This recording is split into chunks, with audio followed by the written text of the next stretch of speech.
वाणी गुरु जी का ज्योतिष मार्गदर्शन गुप्त नवरात्रा गुरुवार। हर मनुष्य को अपनी कुंडली खोलकर देखना चाहिए कि उसे सुख मिलेगा या दुख। इसका निर्धारण जन्म कुंडली में देवगुरु बृहस्पति करते हैं। जिसकी कुंडली होती है वह शिष्य बनता है और गुरु उस शिष्य को कठिन परीक्षा 100 वर्षों तक लेते हैं। हर मनुष्य का जीवन 100 वर्ष से किसी भी सीमा तक हो सकता है। यह सब गुरु पर निर्भर है।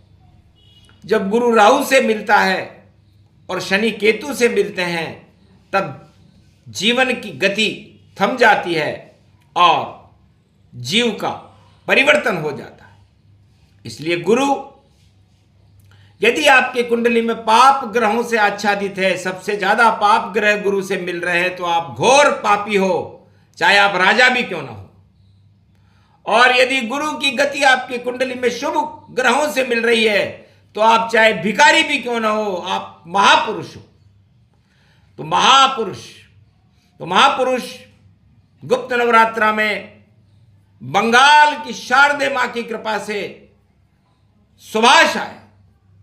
महापुरुष ने कर दिया और शक्ति का यहां खेल, डर गए सब अंग्रेज और नहीं किया था मेल।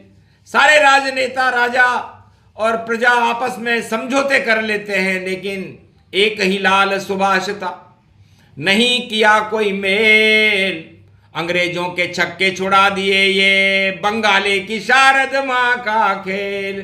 तुम मुझे खून दो और मैं तुम्हें आजादी दूंगा और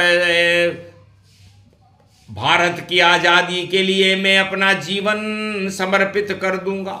तो बसंत पंचमी 23 जनवरी को उस लाल का जन्मदिन है जो गुरु की कृपा से, बंगाली की शारद मां की कृपा से, जिसने भारत को एक नया नेतृत्व देकर के भारत मां को आजाद कराने में अपने जीवन का योगदान दिया। तो शुभ कर्म करो, शुभ फल प्राप्त करो, ये जीवन का धर्म है, गुरु का धर्म है। और अशुभ कर्म करो और अशुभ फल प्राप्त करो, ये दानवता का कर्म है, अशुभ कर्म है, इसके फल भोगने पड़ते हैं। इसलिए दानवता का नाश हो, मानवता की जय हो। यह भगवान सुभाष का संदेश